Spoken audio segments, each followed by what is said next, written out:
तो दोस्तों शुरू करते हैं आज की इंफ्रा न्यूज। पहली खबर आ रही है दिल्ली के कनॉट प्लेस से, जहां पर शिवाजी स्टेडियम बस टर्मिनस जो यहां पर मौजूद है, इसको रीडेवलप किया जाने वाला है 64 करोड़ रुपीस लगाते हुए। यहां पर बिड्स इनवाइट किए गए हैं न्यू दिल्ली म्युनिसिपल काउंसिल के द्वारा, और यहां पर बेसिकली रिवैम्पिंग में किया ये जाएगा कि बस टर्मिनस तो पूरी तरीके से चेंज होगा ही, लेकिन साथ साथ ऑफिस कॉम्प्लेक्सेस भी बनाए जाएंगे। साथ साथ अपकमिंग फैसिलिटीज जो भी होगी वो इंटरनेशनल स्टैंडर्ड्स की होगी। ग्रीन फीचर्स यहाँ पर होंगे, अंडरग्राउंड पार्किंग एरिया होगा, टैक्सी हब और एक फूड कोर्ट भी बनाया जाएगा। अगली खबर महाराष्ट्र गवर्नमेंट से आ रही है, जिन्होंने अप्रूव किया है सैटरडे को 266.63 करोड़ रुपीस का एक नया प्लान नागपुर सिटी के अंदर फ्लड्स को टैकल करने के लिए। यानी कि किया ये जाने वाला है कि जो सिटी के अंदर मौजूद सबसे बड़ी अंबाझरी लेक है उसके रिपेयर्स को किया जाएगा, रिवर्स जो बहती है शहरों के अंदर उसको रिपेयर किया जाएगा, ब्रिजेस रोड जो डैमेज हुए थे सितंबर 2022 फ्लड के दौरान उनको भी ठीक किया जाएगा। साथ साथ यहाँ पर बहुत बड़े लेवल पे जो सीवेज सिस्टम है उसको रिवैम्प किया जाने वाला है। 267 करोड़ पे काफी ज्यादा पैसे होते हैं फ्लड टैकलिंग के लिए। अब देखते हैं किस तरीके से सारे प्रोजेक्ट्स को हैंडल किया जाएगा। अगली खबर दोस्तों जा रही है European aircraft and aerospace major Airbus से रिलेटेड है, जिन्होंने कुछ कॉन्ट्रैक्ट साइन किए हैं मल्टीपल इंडिया बेस्ड सप्लायर्स के साथ में उनकी प्लेन्स की मैन्युफैक्चरिंग और उनके कंपोनेंट्स को पहुंचाने के लिए। यहाँ पर जो डील साइन हुई है इंडिया के अंदर वो है एक्वेस, डायनामेटिक, गार्डना, महिंद्रा एरोस्पेस इन कंपनीज के साथ में। और बेसिकली जो एयर फ्रेम होती है, विंग पार्ट्स होते हैं Airbus A320 neo, A330 neo और A350 प्लेन्स के लिए, उनको भारत में से बनवाकर अपने यूरोपियन कंपनीज में सेटअप करने का प्लान यहाँ पर एयरबस कर रही है। वैसे दोस्तों यहाँ पे आपको मैं बता दूं, भारत में से हर साल ऑलरेडी एयरबस $750 मिलियन के कंपोनेंट्स लेती है, तो काफ़ी अच्छी इंडस्ट्री इंडिया के अंदर ऑलरेडी है।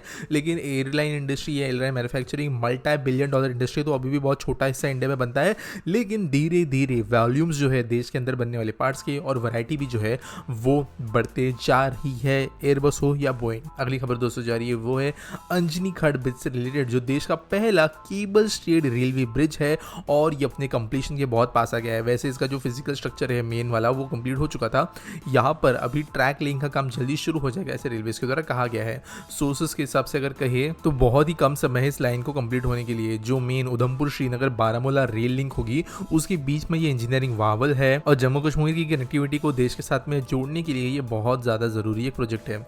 अगली खबर दोस्तों जा रही है वो है टीपीसी लिमिटेड से, जो इंडिया की लार्जेस्ट इलेक्ट्रिसिटी प्रोड्यूसर है, और इन्होंने आइडेंटिफाई किए हैं 9 स्टेट्स जहां पर वो प्लान करते हैं पंप हाइड्रो स्टोरेज यूनिट्स बनाने के लिए, जिनकी टोटल इंस्टॉल कैपेसिटी 14,000 मेगावाट्स की होगी। तो यहाँ पर दोस्तों जो सीनियर ऑफिशियल्स है सेंट्रल पब्लिक सेक्टर अंडरटेकिंग की, उन्होंने कहा है कि ये कैपेसिटी स्टेट गवर्नमेंट के साथ में अलग अलग लेवल पे साइन हुई है डिफरेंट स्टेजेस के अंदर, और जैसे ही अप्रूवल्स आते हैं वैसे इनका काम बनाने का शुरू हो जाएगा।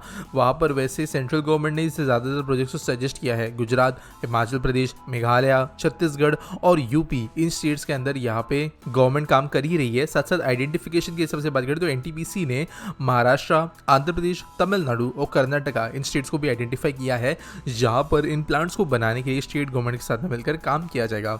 अगली खबर दोस्तों जो आ रही वो है अमरनाथ से, जहां पर आप जानते हो कि बहुत ज़्यादा बड़ी संख्या में लोग लंबे ट्रैक्स करते हुए काफ़ी मुश्किल रास्तों से गुजरते हुए इस श्राइन के तीर्थ को पूरा करते हैं, और जम्मू कश्मीर के अंदर ये लोकेटेड जो है एरिया है, इसको मोर एक्सेसिबल बनाने के लिए एक मोटरेबल रोड बनाया जाने वाला है। तो यहाँ पर वैसे लोगों ने कहा है कि ये काफ़ी बड़ा डेवलपमेंट जो होगा वो ठीक नहीं होगा, ये क्राइम होगा, लेकिन अभी करेंटली सिचुएशन ये है कि दुमैल तक ऑलरेडी रोड मौजूद है, और अमरनाथ केव तक बॉर्डर रोड्स ऑर्गेनाइजेशन के द्वारा कुछ हद तक रोड जो है वो ऑलरेडी बनाया गया था।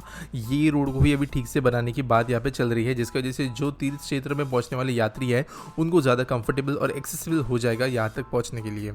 अगली खबर दोस्तों जो आ रही है वो हमारे स्मार्ट सिटी मिशन से रिलेटेड है, और स्पेसिफिकली कहे तो बेलगावी सिटी के ऐसे आ रही है खबर, जहाँ पर एक special purpose vehicle firm peninsula builders end developer private limited, एक जॉइंट वेंचर बेसिकली ये है, एक पुणे/मंगलुरु बेस्ड रियल एस्टेट डेवलपर और बेलगावी सिटी के बीच में, जिन्होंने डिसाइड किया कि वो एक सिटी सेंटर मॉल बनाएंगे, जहाँ पर मल्टी यूटिलिटी फैसिलिटेशन सेंटर होगा, जो कि स्मार्ट सिटी प्रोजेक्ट के अंदर बनेगा 98.25 करोड़ रुपए की कीमत के साथ, और 3.15 एकर्स ऑफ लैंड पे ये बनाया जाएगा। बेसिकली प्राइवेट कंपनी यहाँ पर कुछ बना रही है, जिसमें से गवर्नमेंट का भी कुछ हिस्सा होगा, गवर्नमेंट उसके अंदर अपना कंट्रीब्यूशन देगी, और ओवरऑल यहाँ पे पब्लिक इंफ्रा बनाने की बात होगी, जिसके अंदर प्राइवेट कंपोनेंट भी होगा। और ये पीपीपी मॉडल के अंदर होने वाला एक डेवलपमेंट है, जो स्मार्ट सिटी प्रोजेक्ट के लिए वैसे अगर देखा जाए तो थोड़ा यूनिक है। आज के आसपटी सवाल के बारे में बात करें तो यूजर पूछते हैं, why nowadays government is not allowing Chinese MNC to invest in India, BYD wanted but government was not interested.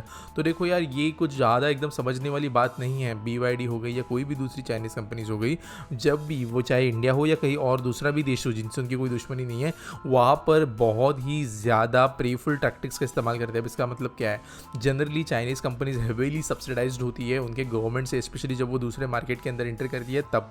जब वो इंडिया जैसे मार्केट के अंदर आती है तब वो प्रोडक्ट्स की डंपिंग करती है। डंपिंग का मतलब ये है कि वो हमारे इंडियन कंपटीशन से भी कई ज़्यादा सस्ती गाड़ियाँ बेचती है।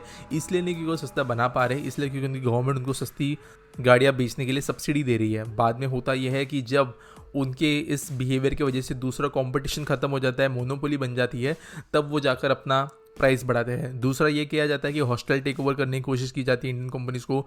तीसरा इशू ये भी आता है कि चाइनीज़ कंपनीज जो होती है वो बहुत बार local laws, regulation, patent rules, trademark rules को फॉलो नहीं करती है। इनफैक्ट कई चाइनीज़ कंपनीज वैसे भी दूसरे बड़े German, European, American car companies की कॉपी है। वो चाइना के अंदर बिक जाएगी, लेकिन इंडिया के अंदर अगर वो बिके तो बहुत बड़ा जुडिशियल इशू आएगा। इसके साथ साथ चाहे BYD हो या दूसरी कोई कंपनी, चाइनीज़ कोई भी कंपनी अगर इंडिया के अंदर ऑपरेट करती है तो वहाँ पर कहीं ना कहीं पे डेटा सिक्योरिटी ये सब इश्यूज़ भी आते ही है। हम चाइनीज़ गवर्नमेंट को टच नहीं कर सकते। इसके अलावा यहाँ पर अगर स्पेशली ऑटोमोटिव इंडस्ट्री की बात करें तो हम एक हेल्दी ऑटोमोटिव मार्केट के अंदर है। इंडियन कंपनीज जो है वो तेज़ी से ग्रो कर रही है, इंटरनेशनली बढ़ रही है, रेपुटेशन उनका अच्छा है। चाइनीज़ कंपनीज जो है यहाँ पर आके इस मार्केट को ख़राब कर सकती है और इंडिया को कहीं ना कहीं पे कुछ लेवल पे प्रोटेक्शनिज्म की ज़रूरत है। सेम आर्ग्यूमेंट लोग टेस्ला के साथ भी करते हैं कि गवर्नमेंट उनको क्यों स्पेशल प्रिविलेजेस नहीं दे रही है। तो यहाँ पर ऐसे गवर्नमेंट कोई नहीं करती। दुनिया के अंदर कोई भी गवर्नमेंट अपनी कंपनी को छोड़ के जो है दूसरी कंपनी को सर के चढ़ा के ऊपर नहीं बैठेगी। और बाकी हम और चाइना के बीच में वैसे भी रिलेशंस जो है वो अच्छे नहीं है। उसके अंदर कमर्शियली डिपेंडेंसी लाना, किसी प्रोडक्ट का इंडिया के अंदर बहुत ज़्यादा डोमिनेंट हो जाना, ये अच्छी बात नहीं है। हमने स्मार्टफोन्स के साथ में ये होते हुए देखा है और अब इतने आगे हम बढ़ चुके हैं कि डायरेक्टली उनको बैन भी नहीं कर सकते। तो ये ऑटोमोटिव जैसी बड़ी इंडस्ट्री के साथ नहीं हो, डिफेंस कंपोनेंट्स के साथ में नहीं हो, ऐसी सब चीज़ों को देखते हुए गवर्नमेंट बहुत मुश्किल बना रही है चाइनीज़ कंपनीज़ को इंडिया में बड़ी इन्वेस्टमेंट्स करने के लिए। उम्मीद करता हूँ आपको सवाल का जवाब मिल गया होगा। आपके पास कोई सवाल है आप नीचे मुझे कमेंट सेक्शन में पूछ सकते हो। अगर आपके पास में कोई न्यूज़ है सबमिट करने के लिए तो उसके लिए आपको डिस्क्रिप्शन में एक लिंक ज़रूर मिल जाएगी। साथ साथ चैनल को सब्सक्राइब करना, हमारे व्हाट्सएप चैनल को ज्वाइन करना और मिलेंगे अगले वीडियो में।